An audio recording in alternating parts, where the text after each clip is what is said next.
Bien, entonces vamos a proceder haciendo siempre nuestra oración. Recuerden que este es un programa de formación, por tanto, la oración debe ser nuestro principal modo en que nos relacionemos. Iniciamos diciendo a nuestra Madre María, Madre de Jesús, por tanto, Madre del Verbo, la palabra que se hizo carne, la palabra que también la vemos en la Biblia. Dios te salve María, llena eres de gracia, el Señor es contigo. Bendita tú eres entre todas las mujeres, y bendito es el fruto de tu vientre, Jesús. Santa María, Madre de Dios, ruega por nosotros pecadores, ahora y en la hora de nuestra muerte. Amén. En el nombre del Padre, del Hijo y del Espíritu Santo. Amén. Muy bien. Bien, entonces la dinámica que vamos a tener, hoy a una charla, nos ayudaremos con algunas diapositivas a través de este programa que hemos conseguido. Y también pues ustedes pueden hacer preguntas relacionadas a la Biblia a través del Facebook chat que está activado, como ustedes mismos están viendo, y ahí vamos comentando, dando respuesta a las preguntas, entendiendo que hoy es la introducción. Hoy nos vamos a preguntar qué es la Biblia, para qué la Biblia, cómo leerla, ¿no? Cosas generales en torno a la Biblia. Las otras semanas, porque son todos los martes, acuérdense, son todos los martes a las 8 de la noche, las otras semanas sí veremos ya algunos aspectos un poquito más precisos, ¿no?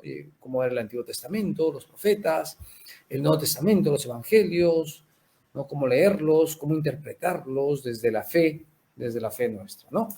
Bien, entonces la Biblia, ¿qué lugar ocupa en nosotros, ¿no? Entonces, vamos a ir poniendo, pues, ¿no? La Biblia aquí, ¿no?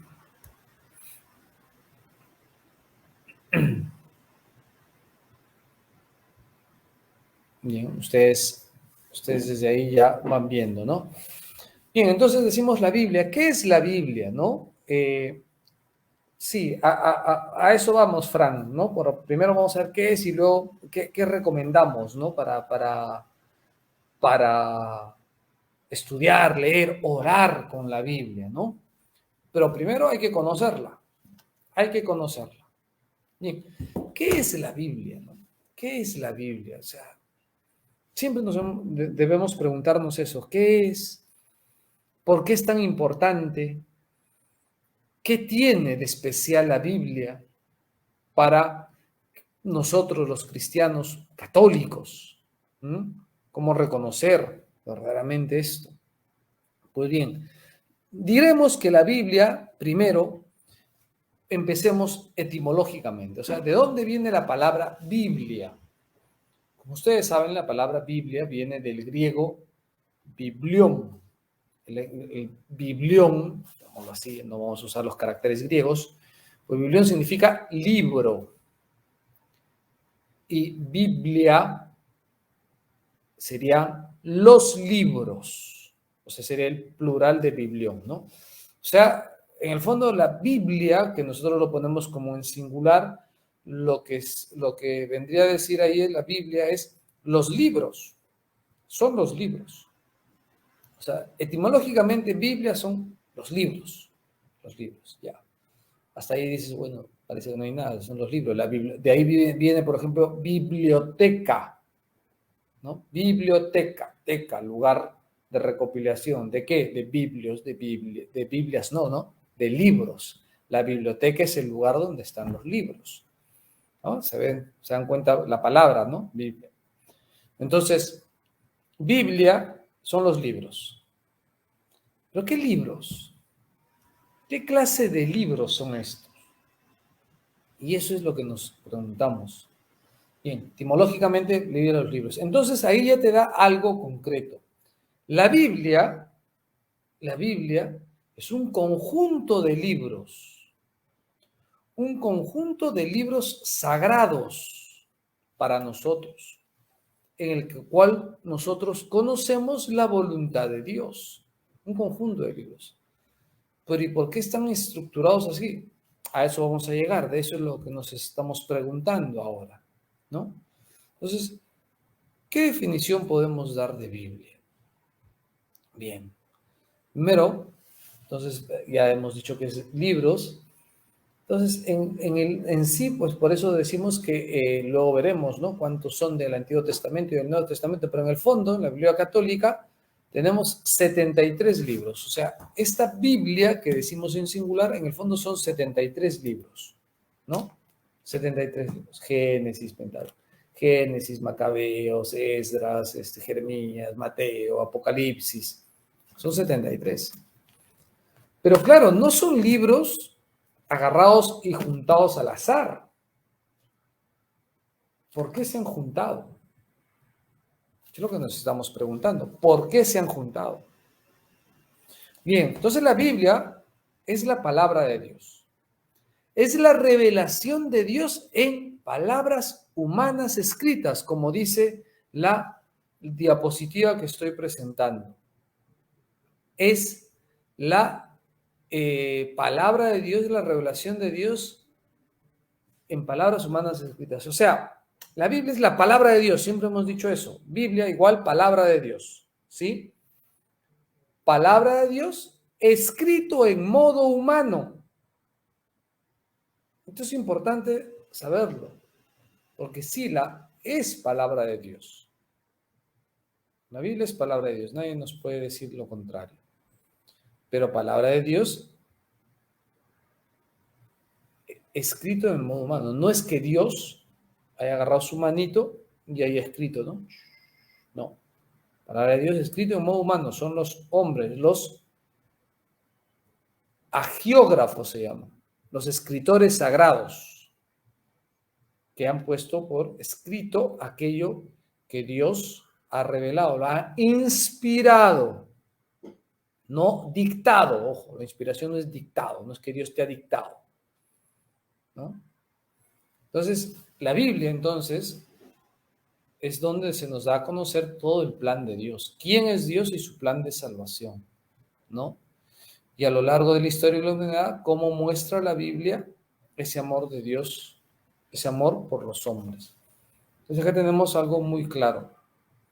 La Biblia es palabra de Dios escrito a modo humano. Entonces ahí te está dando algunos significados, algunos puntos concretos. Por ejemplo, es palabra de Dios. Entonces, ¿quién es el autor? Si digo, la Biblia es palabra de Dios, ¿quién es el autor?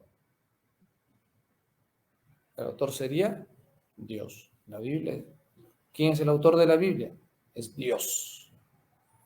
Pero la definición de la Biblia no quedaba en palabra de Dios, sino es palabra de Dios escrita a modo humano. Como dice ahí, es la revelación de Dios en palabras humanas escritas. Valga la redundancia, ¿no? Porque las palabras humanas son escritas. Pero bien, si decimos la segunda parte, entonces, la Biblia es la palabra de Dios, cierto, pero escrito en palabras humanas, entonces, ¿quién es el autor ahí? ¿Quién sería el autor? A ver, alguien que nos escriba ahí en el chat. ¿Quién sería el autor? Liliana nos lo pone, el hombre, claro. El hombre, el hombre. Entonces, se te das cuenta, la Biblia tiene como verdadero autor a Dios. Verdadero autor a Dios, pero también como verdadero autor a los hombres que inspirados por Dios, inspirados por el Espíritu Santo, como nos dice ahí Oscar, pues ponen lo que Dios quiere para el mensaje divino, para darnos el mensaje, su revelación de quién es y cuál es el plan de salvación. Entonces es importante saberlo. Entonces la Biblia es esa revelación de Dios en palabras humanas. Entonces es importante, ¿eh? Tengan en cuenta esto, la autoría. Dios es autor. Dios, claro que sí.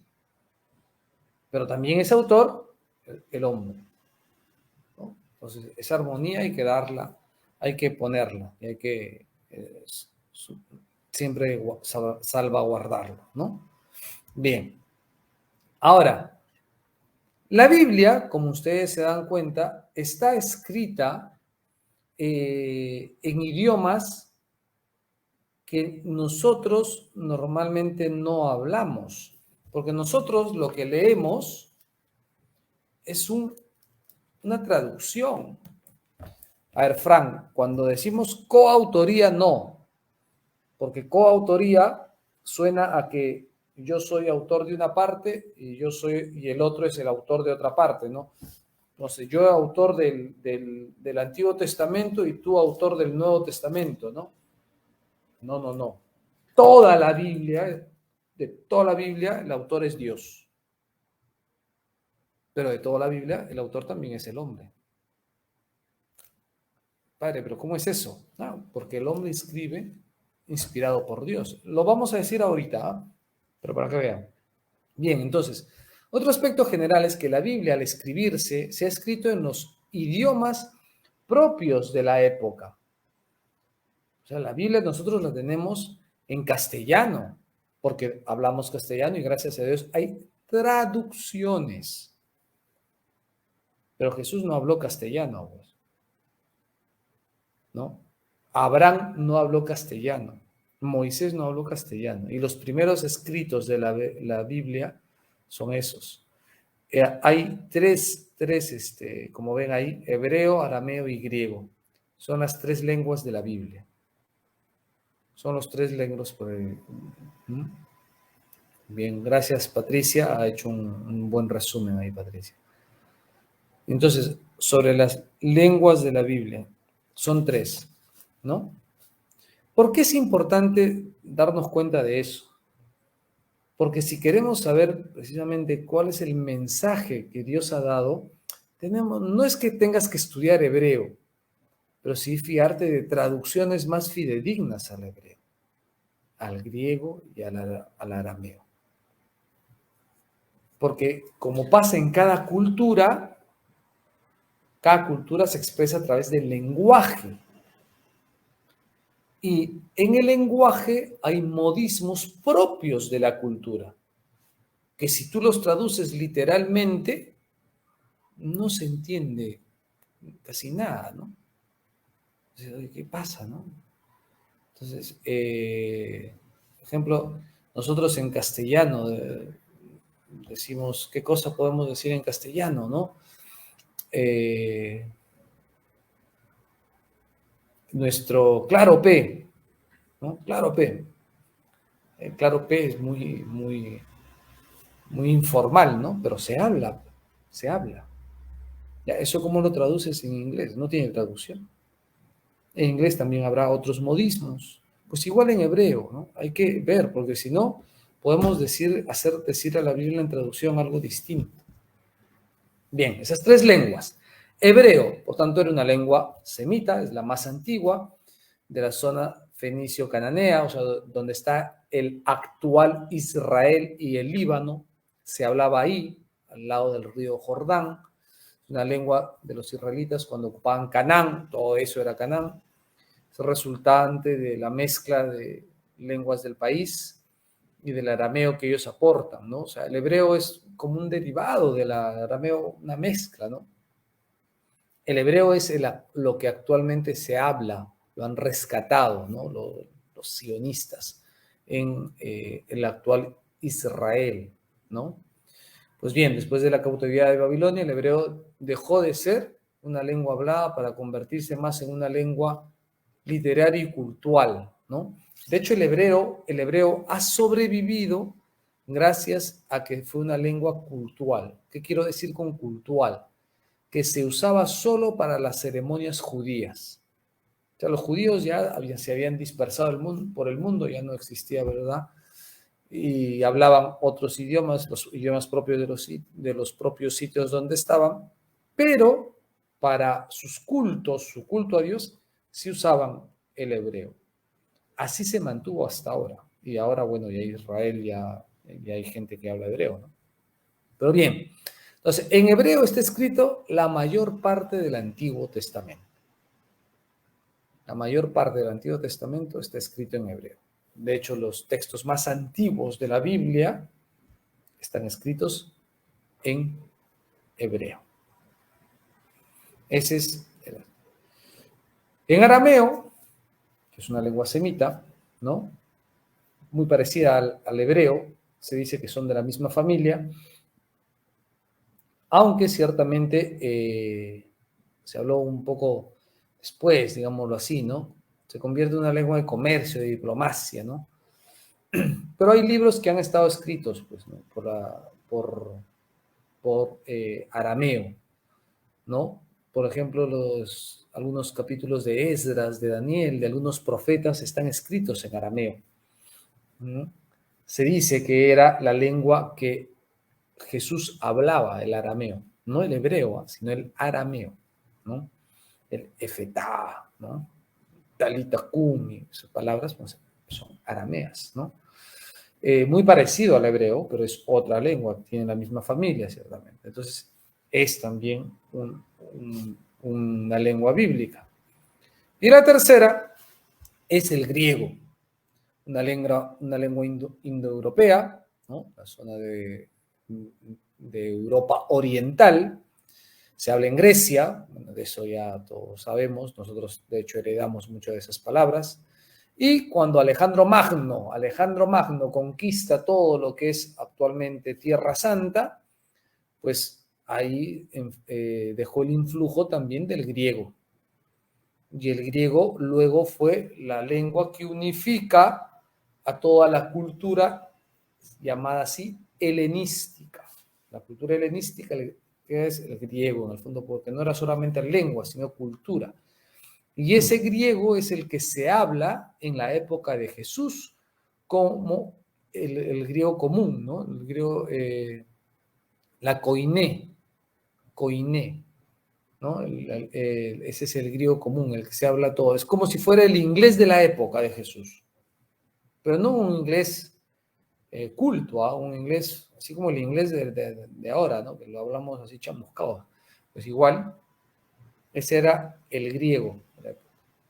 Y el griego bíblico es la mezcla de eso con el griego clásico y en sí los libros deuterocanónicos del Antiguo Testamento y todo el Nuevo Testamento están escritos en griego bíblico, en griego, ¿no? Una lengua que posiblemente no hablaba Jesús, ¿no? Pero que sí hablaban los demás. Aunque algunos dicen que sí podría haber hablado Jesús el griego común, sobre todo la koiné, porque Jesús era una persona que se movía, ¿no? Aparte de la ciencia infusa, que era Dios, aparte de eso. Pero posiblemente, de hecho, el letrero en la crucifixión está escrito precisamente en arameo, en latín, en arameo y en griego, ¿no? Bien, entonces hay que tener en cuenta esto, ¿no? Las lenguas. ¿Por qué? Porque de acuerdo a eso, pues el mejor conocimiento de las lenguas hará mejores traducciones. De hecho, en la historia de la Biblia ha habido algunas traducciones que luego ya hemos estado dejando. Por ejemplo, algo moderno que nosotros, aunque de repente a ustedes no les suena, pero a los mayores sí, a los que son de mi edad, un poquito más. Si se acuerdan, cuando éramos niños, nosotros rezábamos el Padre Nuestro y perdona nuestras deudas, así como nosotros perdonamos a nuestros deudores. Ahora ya no se reza así. ¿Cómo se reza? Y perdona nuestras ofensas, así como nosotros también perdonamos a los que nos ofenden. No nos dejes, ¿no? Pues, ¿por qué hubo ese cambio? Y eso me acuerdo porque fue un cambio desde el Vaticano. Se dijo claramente, teníamos que hacer ese cambio. ¿Por qué?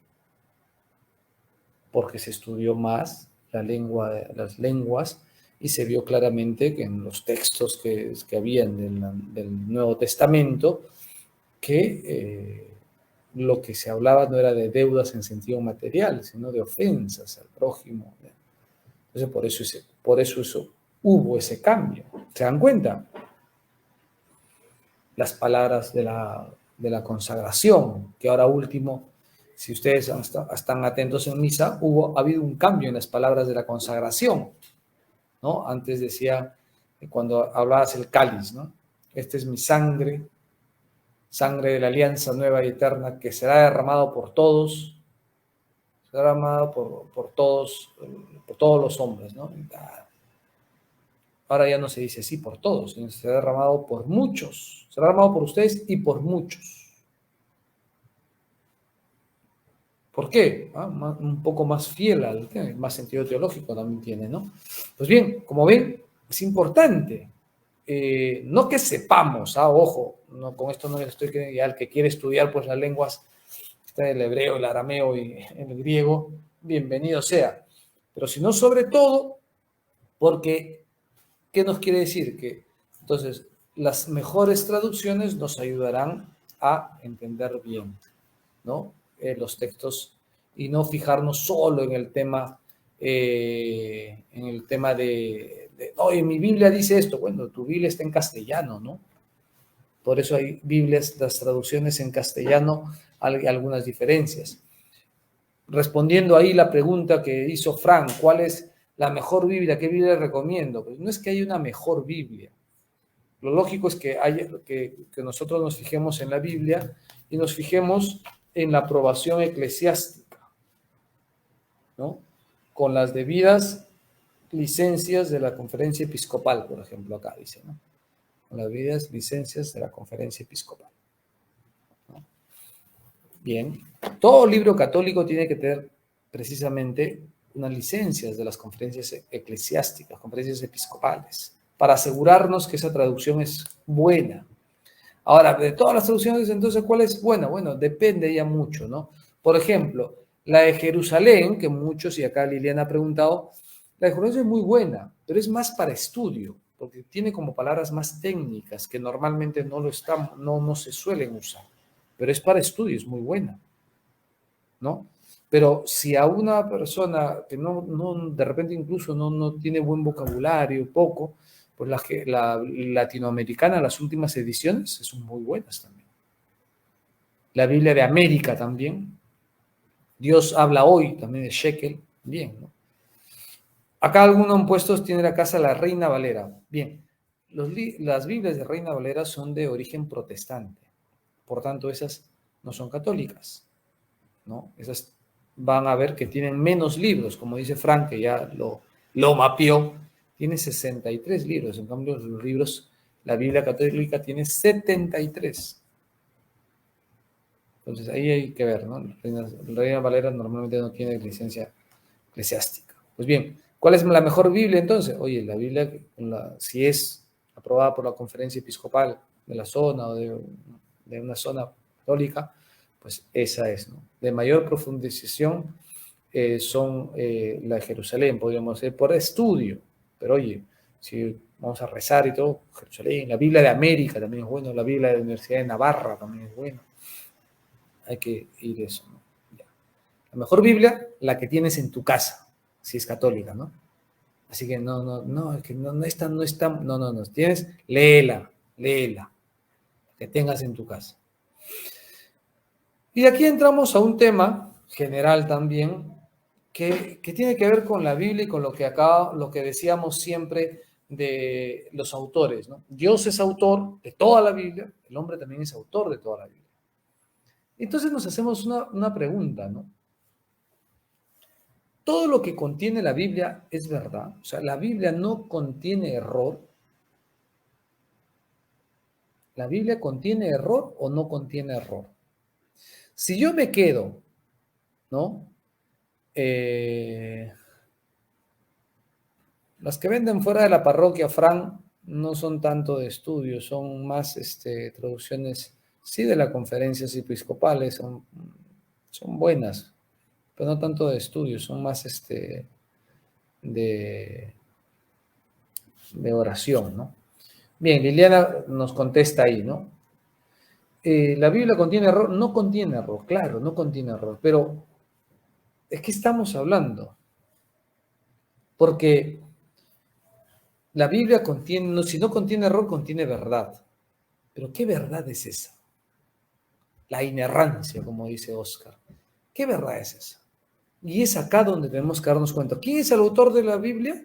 Dios y el hombre. Dios todo, el hombre también, por los libros, ¿no? Si Dios es autor de la Biblia, entonces la Biblia no puede contener error.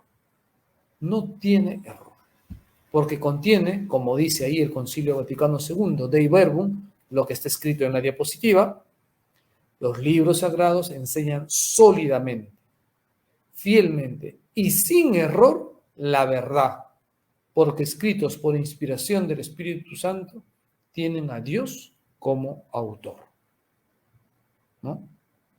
Benedicto XVI dirá, ¿no? Meditad con frecuencia la palabra de Dios y permitid al Espíritu Santo que sea vuestro maestro. Entonces descubriréis que los pensamientos de Dios no son los de los hombres.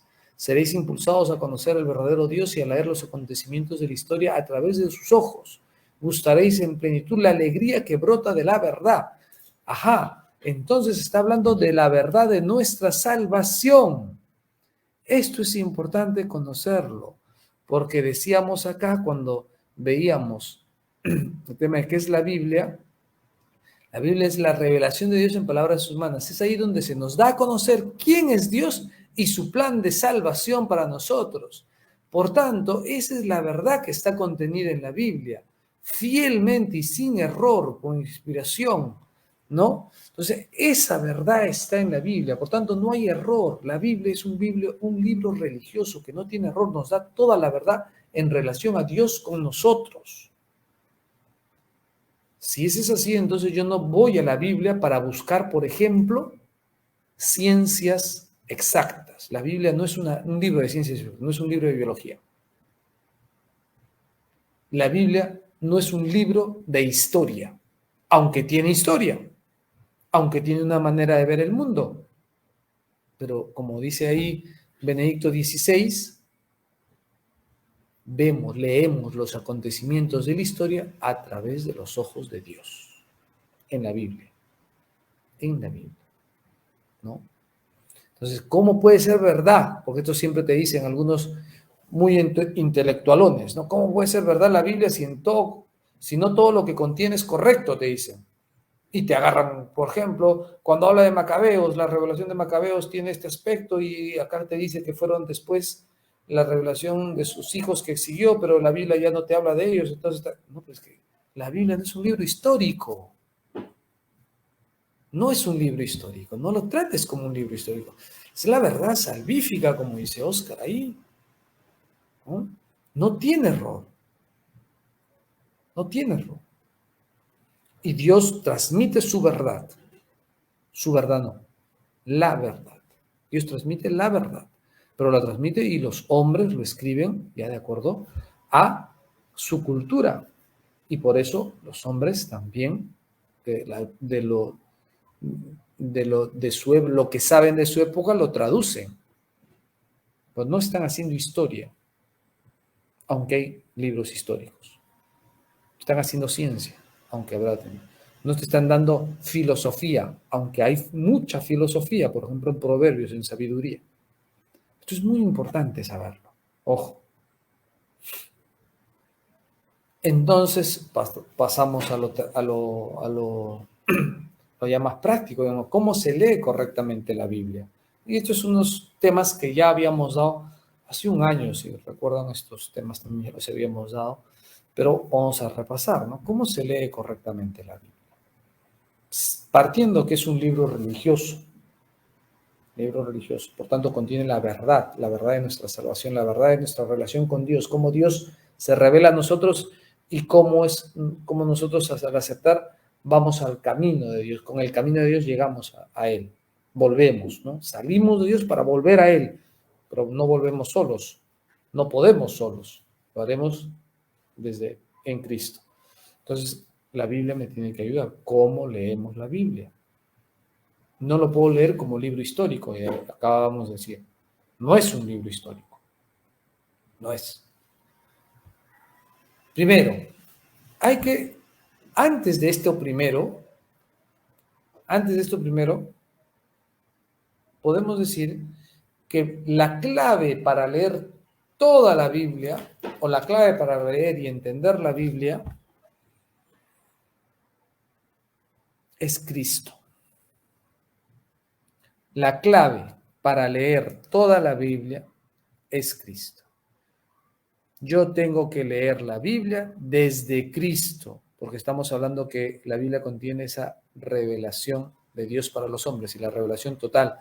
La palabra de Dios, el verbo de Dios, se hizo hombre y habitó entre nosotros.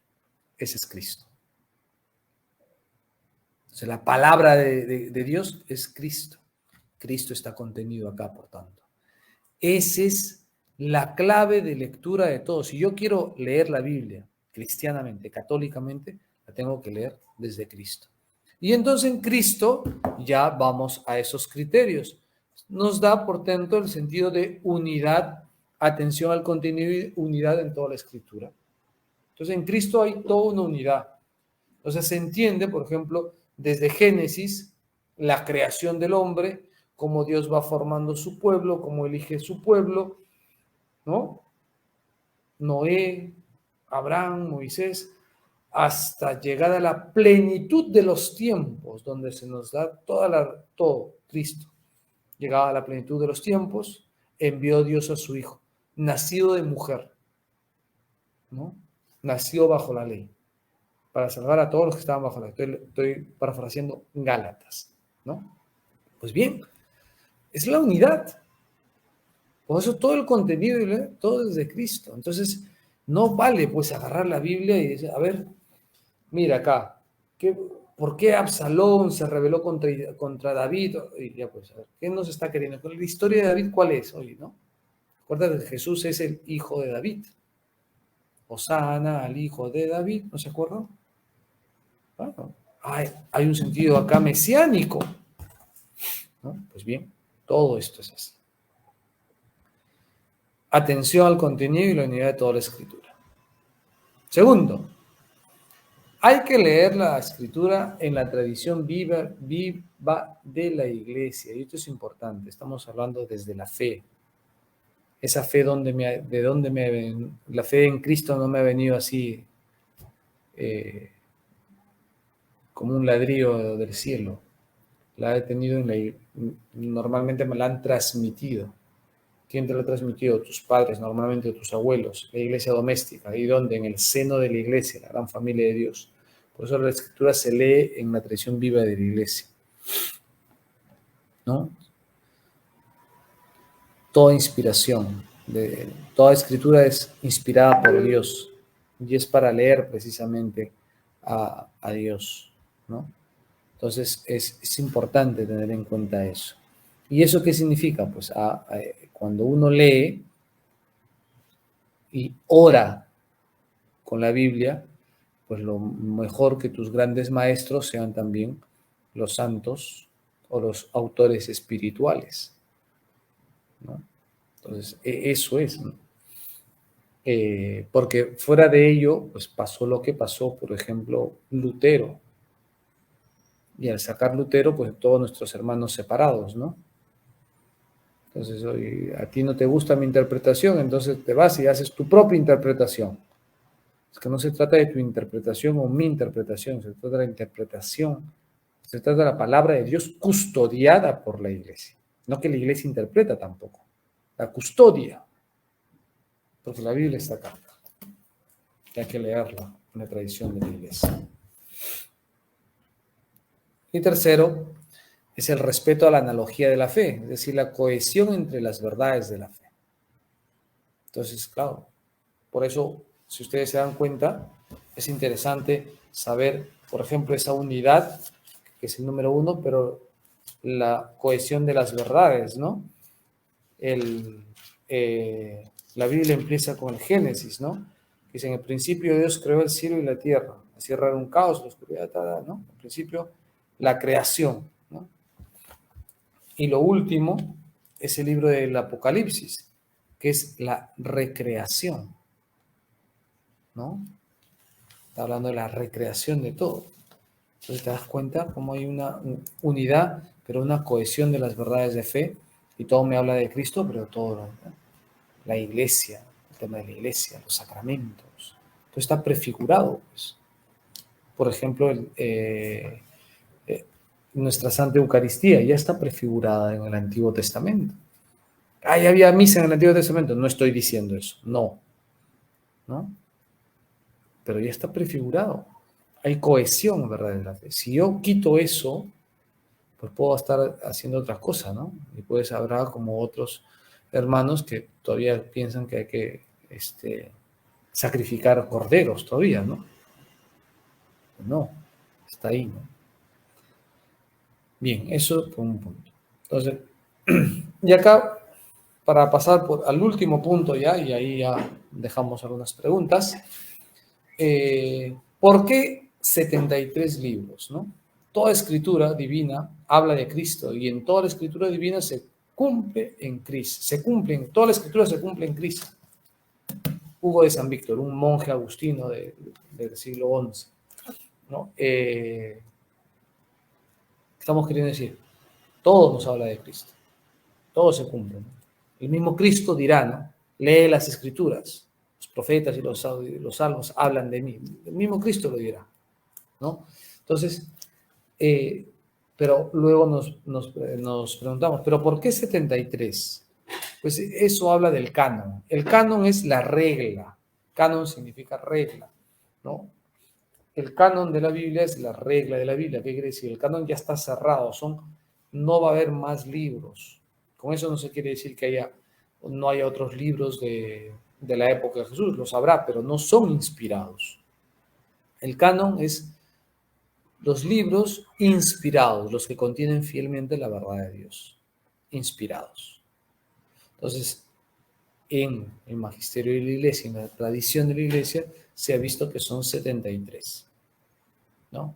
Padre, pero eso recién la iglesia lo dijo en el siglo XVI, es verdad, Concilio de Trento, así se llama, ahí recién la iglesia dijo, los libros son estos, pero recién la iglesia lo puso por escrito, pero no quiere decir que antes no lo había dicho, ya lo había dicho anteriormente. De hecho, desde el siglo I, siglo II, se sabían ya cuáles eran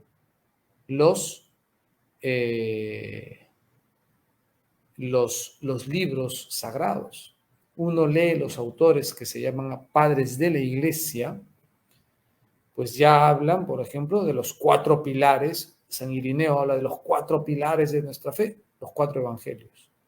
Y luego los libros, y mencionan los libros del Antiguo Testamento, el Nuevo Testamento, tal cual como nosotros lo mencionamos.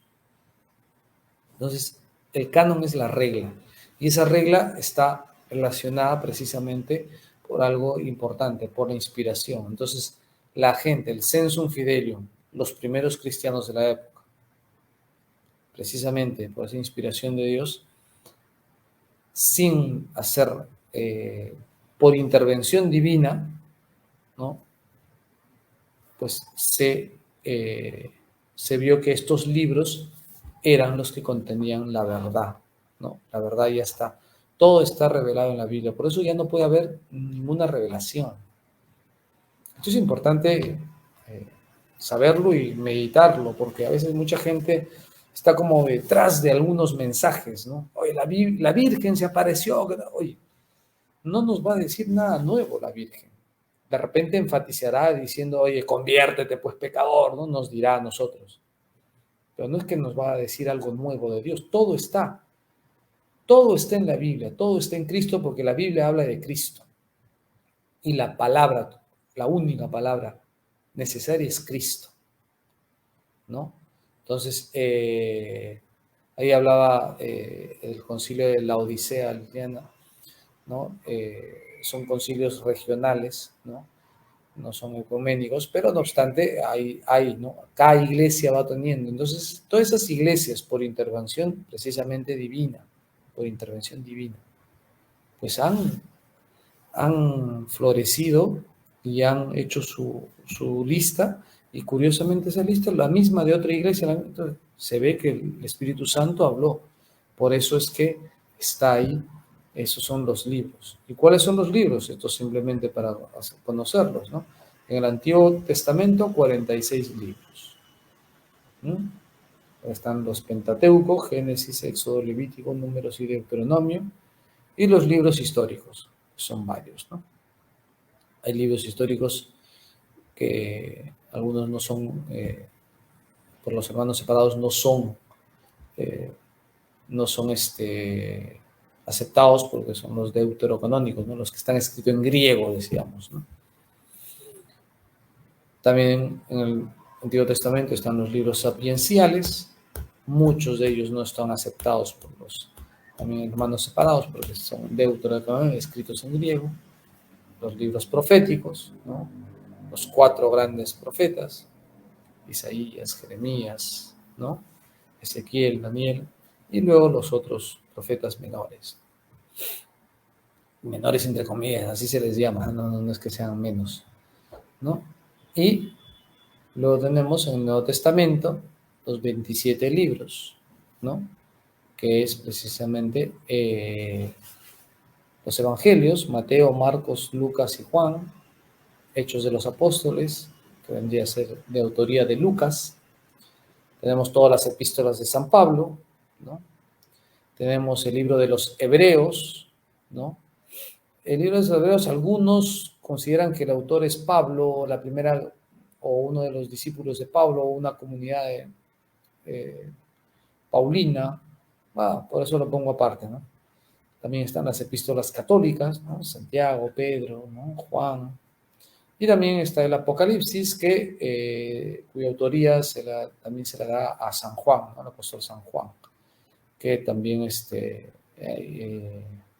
otra manera, de otro género, por eso se le da ahí, ¿no? Pues bien, entonces, como ven, queridos hermanos, esta es la Biblia. Esta es la Biblia, ¿no? Entonces, esto es lo que he querido presentar. Una introducción. ¿Qué es la Biblia? Entender que es palabra de Dios escrito en modo humano. Palabra de Dios escrito en modo humano. Por tanto, Dios es autor de todo, de todo. Por eso no tiene equivocación. Pero los hombres también han escrito y han escrito desde su cultura, desde cómo entendían la vida también ellos. Por eso hay bastantes relatos que pueden estar cambiando. Uno te cuenta de una manera, el otro te cuenta de otra manera. De hecho, lo tenemos en los 4 evangelios, ¿no? En algunos evangelios están algunos discursos, en otros evangelios no, ¿no? La genealogía se presenta, por ejemplo, en Lucas y Mateo, la genealogía de Jesús, que inclusive la misma genealogía no coincide en ellos dos. Pero eso no nos sorprende, porque los hombres lo ponen desde su manera para darnos un mensaje. Pero Dios es el autor, ¿no? Entonces, y al tener Dios el autor, entonces yo al acercarme al texto y a leerlo, tengo que primero cerciorarme si es un libro católico, no nos vaya a ser Reina Valera, por ejemplo, ¿no? Aunque tiene todo su... La traducción, los hermanos separados han hecho buenas traducciones también, pero a nosotros nos interesa pues esa formación y sobre todo esos criterios, ¿no? El último que dije, ¿no? El último no, el principal de todos, la clave de lectura de todo es Cristo. No puede haber otra clave de lectura. Sin Cristo no hay clave de lectura. Pues bien, esto es lo que yo quería decirles. Ya la próxima semana hablaremos sobre los libros, el Pentateuco y los libros históricos, ¿no? El Pentateuco y los libros históricos, ¿no? La siguiente, Profetas y Sabiduría, y ya el 20 hablaremos sobre los evangelios, el Nuevo Testamento, evangelios, y el 27 sobre los demás libros, ¿no? Y así completamos nuestras 4 semanas de formación para entender ya un poco cómo acercarnos a esos libros, ¿no? Y los mensajes y todo lo demás, ¿no? En todos tenemos la autoría de Dios, ciertamente, pero ya luego veremos pues en el Pentateuco quién es el autor, ¿no? Bueno, Dios es el autor ya, pero hay que... pero ¿quién lo pone de modo humano, ¿no? Porque hay diferencias en las narraciones, ¿no? Esto está abierto, por si acaso, a todos, ¿sabes? Esto está en el Facebook, se quedará grabado y lo pueden ver todos. Esto no es solamente para la parroquia. Si hay gente que quiere escucharnos y nos tiene paciencia, pues bendito sea Dios, ¿no? Y lo importante, acerquémonos a leer la Biblia. ¿Cómo acercarnos a leer la Biblia? Para, digamos, no caer incluso también en el tedio.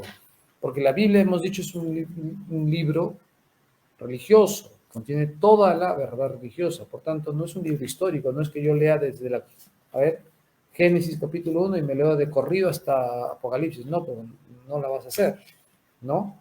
Y acabamos de decir que son libros, por tanto, tienen unidad entre ellos. Hay una unidad grande, pero hay unidad entre ellos también, ¿no? ¿Cuál es mi recomendación? Como el libro es un libro, esta recomendación, aunque también me baso en los padres espirituales. Ya, mi recomendación es acerquémonos a la Biblia leyendo primero los evangelios. Leamos los evangelios. Metámonos en los evangelios. ¿Y de los evangelios cuál? Pues yo te recomendación siempre, los evangelios. Primero lee los evangelios, los 4, ¿no? Pero de ellos cuál?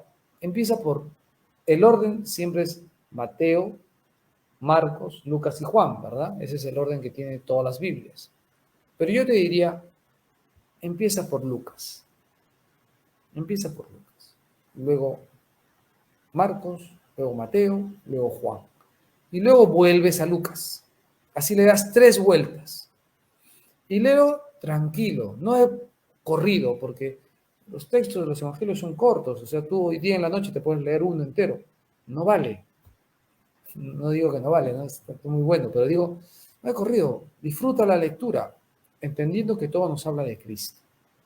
Si leemos los evangelios, ¿por qué digo esto? Porque si estoy diciendo que la clave de lectura, la clave para acercarnos a la Biblia es Cristo, el cristocentrismo, toda la Biblia, Antiguo Testamento, ¿no?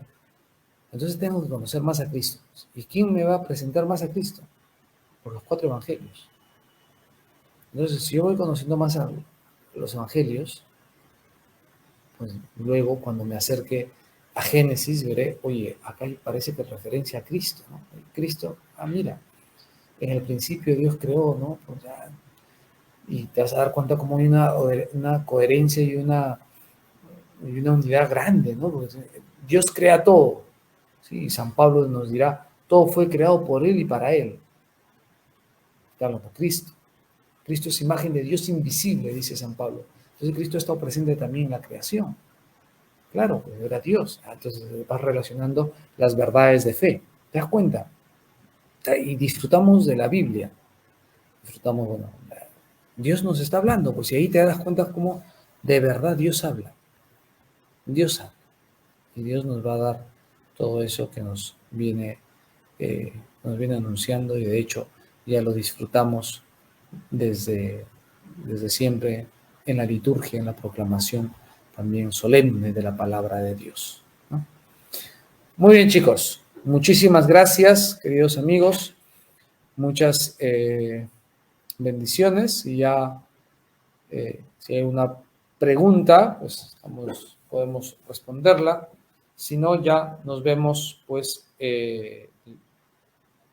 ya la próxima semana a las 8 de la noche. Recuerden, próxima semana a las 8 de la noche. Pasen la voz a la gente y ahí nos podemos ver. ¿Sí? Pues bien, entonces vamos a terminar con un Ave María. No, hemos empezado con un Ave María. Vamos a terminar con un Padre Nuestro para pedirle a ese Padre Nuestro precisamente que nos ayude a conocer más a su Hijo, a su palabra, al Verbo de Dios. Padre nuestro que estás en el cielo, santificado sea tu nombre. Venga a nosotros tu reino. Hágase tu voluntad en la tierra como en el cielo. Danos hoy nuestro pan de cada día.